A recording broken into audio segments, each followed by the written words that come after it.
La discipline, si je vous parle de ce mot, est-ce que vous avez déjà le ventre et l'estomac qui se serrent? Combien de fois est-ce que vous vous êtes dit, il va falloir que je me discipline pour atteindre mon objectif sans pour autant réussir à mettre cette fameuse discipline en place? Je vous en parle dans cette vidéo, on va vraiment se demander, et je vais y répondre, comment se discipliner dans la vie.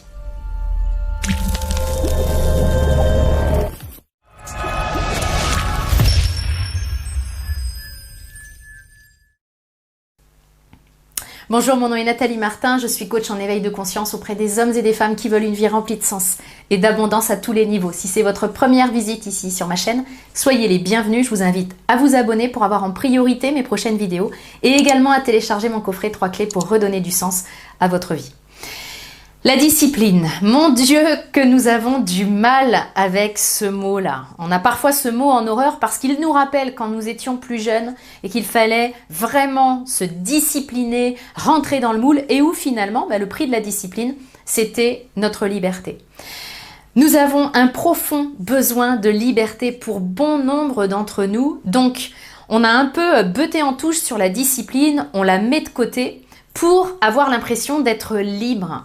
Sauf que quand on veut atteindre un objectif, et finalement on le sait, je suis sûre que vous le savez, vous avez un objectif en tête, vous voudriez le réaliser, et finalement vous savez que ça va passer par mettre en place une discipline. Et souvent, on n'arrive pas à le faire, on a juste envie de fuir, on a l'impression que c'est insurmontable, on joue un peu les mauvais élèves, on fait l'école buissonnière et on a beau s'être fixé un but et des actions répétitives qui vont être en place, c'est ce qui s'appelle la discipline, eh bien on cherche tous les alibis, toutes les excuses possibles pour ne pas implanter cette fameuse discipline. Pourtant, la discipline, à mon sens, elle est fondamentale dans énormément de réussites, qu'elles soient personnelles ou professionnelles. Personne ne devient champion du monde par hasard. Ça vous est sans doute jamais arrivé de voir un médaillé, nouvellement médaillé justement, interrogé par un journaliste et le médaillé de lui dire « alors là, c'est vraiment un coup de bol parce que je ne me suis pas du tout entraînée. J'ai fait ça vraiment par-dessus la jambe et c'est gros coup de peau quand même que je décroche la médaille. » Jamais je n'ai entendu un champion du monde dire ça parce que derrière cette réussite, il y a des efforts, il y a des personnes qui sont allées s'entraîner alors qu'elles n'avaient pas envie, il y a eu des sacrifices, des sorties qu'ils n'ont pas faites, des personnes de leur entourage qu'ils n'ont pas pu voir à certains moments, il y a eu des sacrifices, il y a eu un prix à payer et il y a eu une discipline mise en place pour pouvoir atteindre cet objectif-là. Et finalement, nous sommes tous les champions du monde de notre existence. On a tous notre propre compète avec nous-mêmes. Et quand bien même notre destinée n'est pas d'être champion du monde toute catégorie, eh bien notre destinée, à mon sens, c'est d'être champion de notre propre existence. Simplement pour aimer qui on est et puis aimer ce qu'on a mis en place. Finalement, à chaque fois qu'on veut avancer sur un sujet, sur un objectif qui nous tient à cœur, que ce soit une perte de poids, un changement de travail, développer une entreprise, se remettre au sport, eh bien à chaque fois, tout est une histoire de répétition et d'habitude à mettre en place. L'idée, c'est de répéter jusqu'à ce que le changement se produise, jusqu'à ce que surtout, au niveau de nos neurones, au niveau de notre cerveau, ce soit devenu une habitude. Notre cerveau adore les habitudes parce que ça économise de l'énergie. Il n'est plus en train de réfléchir à est-ce qu'il fait les choses, il les fait de manière machinale, ça préserve son énergie, c'est pour ça qu'on aime la facilité. Comme ça, on peut vraiment consacrer de l'énergie à toute autre chose. Mais l'idée, c'est de répéter jusqu'à ce que, justement, ça devienne une habitude implantée. Et ça demande de la discipline pour que ce nouveau comportement, cette nouvelle habitude que nous voulons mettre en place, ça peut être une habitude de passer à l'action, d'être régulier, une habitude de passer des appels, etc., etc. Toutes les habitudes sont envisageables. L'idée, c'est que ça puisse devenir naturel pour que vraiment on le fasse de manière machinale et inconsciente. Alors, je vais vous donner 3 pistes à explorer si vous voulez vraiment discipliner votre vie, mais dans le bon sens du terme. Discipliner sa vie, à mon sens, hein, c'est en être le disciple, c'est-à-dire que j'ai décidé quelque chose, donc je suis cette direction et je suis le disciple et j'applique. Et ça, pour moi, c'est le meilleur moyen de devenir le maître de notre vie. Donc, installer une discipline, c'est vraiment devenir et le maître, et l'élève, et le disciple de notre vie. Ça va être une clé de voûte vraiment de ma réussite, de mon épanouissement personnel, professionnel. Ça vaut vraiment la peine. Alors pour vous aider à vraiment vous mettre à l'aise avec cette discipline, je vais vous exposer 3 points qui peuvent vous aider. Premier point, je vais vous inviter à vous demander pourquoi vous voulez vous discipliner.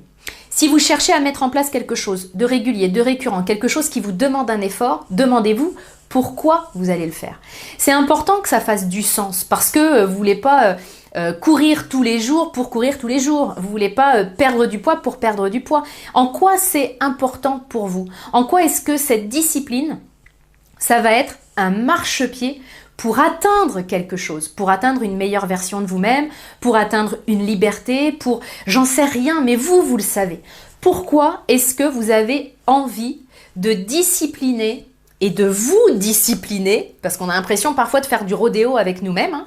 Pourquoi est-ce que vous avez envie de vous discipliner dans votre existence? En quoi c'est important pour vous? Et je vous invite non pas à réfléchir là 2 secondes, le temps de la vidéo dans votre tête, je vous invite à mettre la vidéo sur pause et à écrire, parce que dans les moments où vous remettrez en cause, on va en reparler tout à l'heure, cette discipline installée, eh bien, regardez pourquoi c'est important pour vous, ça peut vous aider à ne rien lâcher et à continuer à mettre en place cette discipline. Le deuxième point, et lui, il est fondamental à mon sens, c'est de rendre la discipline la plus facile possible à mettre en place. C'est pas parce que je vais discipliner mon existence pour atteindre quelque chose ou pour pouvoir vivre quelque chose, c'est pas pour ça que c'est le bagne et puis que c'est le parcours du combattant et puis que je vais me dire « oh là là, je vais en baver ». Je peux rendre la chose le plus agréable possible.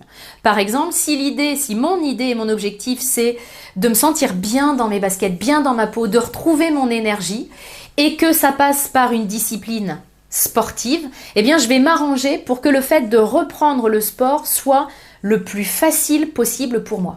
Soit par le moment où je vais choisir de faire le sport, soit par l'activité que je vais faire, les personnes avec qui je vais le faire.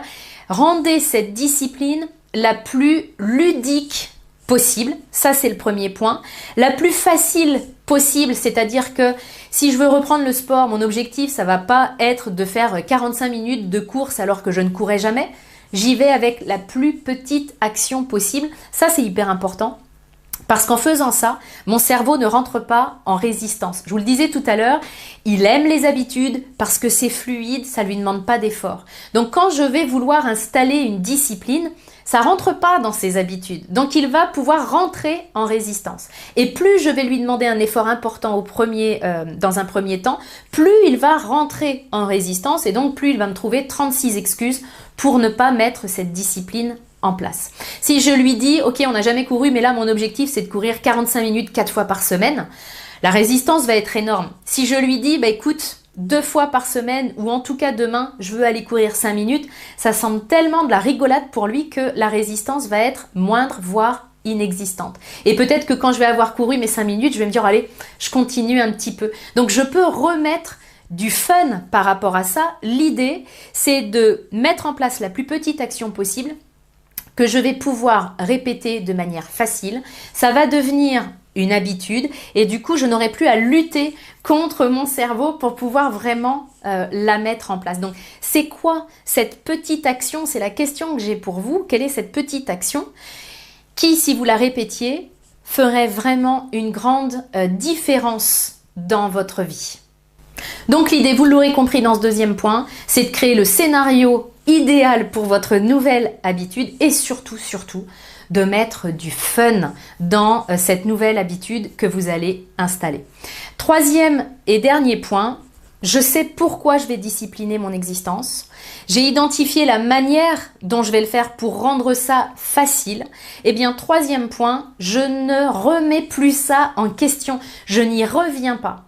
Ce qui va se passer, c'est le scénario suivant. Admettons que j'ai décidé de reprendre la course à pied et j'ai décidé de reprendre la course à pied demain, d'aller courir un quart d'heure.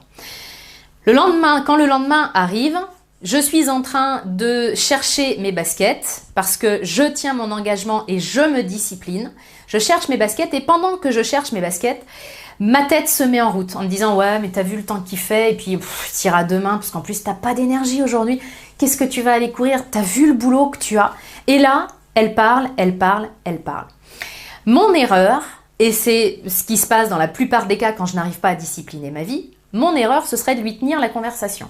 C'est-à-dire que j'entends cette espèce de charabia là et je l'alimente en disant bah oui c'est vrai que j'ai quand même pas mal de boulot, je ferais mieux d'aller travailler pour m'avancer, je me sentirais mieux après, puis j'irai peut-être demain, ça va, c'est pas non plus la mer à boire. Et là ça commence à se gâter et là il y a de fortes chances que je n'arrive pas à passer à l'action alors que je m'étais engagée à le faire et que j'avais identifié que c'était hyper important pour moi. L'idée c'est donc de ne pas attendre de ma tête qu'elle se taise, parce que je vous en ai parlé tout à l'heure, il y a une partie de nous qui est un peu un électron libre et qui n'a pas du tout envie de faire des efforts et puis de se discipliner. Donc c'est pas d'attendre que cette partie de moi s'en aille pour pouvoir discipliner ma vie, je l'ai jusqu'à ce que mort s'en suive, cette partie de moi avec qui je cohabite. Donc l'idée c'est de ne pas lui tenir la conversation. Je la laisse parler, elle me dit que j'ai pas le temps, que j'ai pas l'énergie, que je vais jamais retrouver mes baskets, je continue à chercher mes baskets, je fais mes lacets, elle continue à parler et je trace.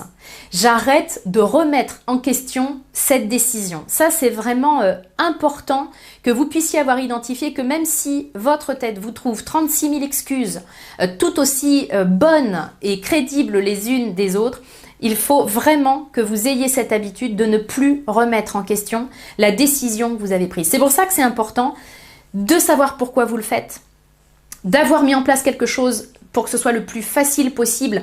Et dans mon exemple avec les baskets, évidemment que préparer mes baskets, les mettre près de la porte d'entrée, ça facilite aussi le passage à l'action. Parce que ma tête va parler moins longtemps si je trouve mes baskets tout de suite ou par rapport au fait de mettre 10 minutes à les trouver. Donc je sais pourquoi je veux discipliner ma vie, je sais comment je vais m'y prendre et j'ai identifié la plus petite action possible. Et le troisième point, c'est que plus jamais je remets ça en question. Parce que mon pourquoi il est important, votre pourquoi il est important et il n'y a rien qui mérite le fait de reculer par rapport à ça. Alors ce que je vais vous inviter à faire après cette vidéo, c'est bien sûr de répondre à ces deux premières étapes. Pourquoi vous voulez discipliner votre vie? Vous n'êtes pas un fan de la discipline, mais c'est un marchepied vers quoi? Qu'est-ce que vous allez faire? Et passer à l'action sans plus jamais remettre en question, parce que contrairement à ce que votre tête vous fait croire, la discipline, elle ne va pas vous enfermer, elle ne va pas vous priver de votre liberté, puisque c'est une discipline que personne ne vous impose. Personne ne vous force à aller courir. C'est vous, c'est votre choix conscient et c'est à ce prix-là que vous allez pouvoir créer la vie que vous méritez, que vous désirez et vous allez pouvoir ainsi retrouver votre liberté. La discipline ne vous prive pas de votre liberté, elle vous la permet. Et je vous souhaite évidemment d'acquérir cette liberté et de pouvoir la développer pour exprimer pleinement qui vous êtes. Si cette vidéo vous a plu, si elle vous a aidé, je vous invite à la liker, la partager, la commenter parce qu'en faisant ça, vous m'aidez à accompagner le plus grand nombre de personnes et je vous en remercie. Je vous retrouve très bientôt dans une prochaine vidéo.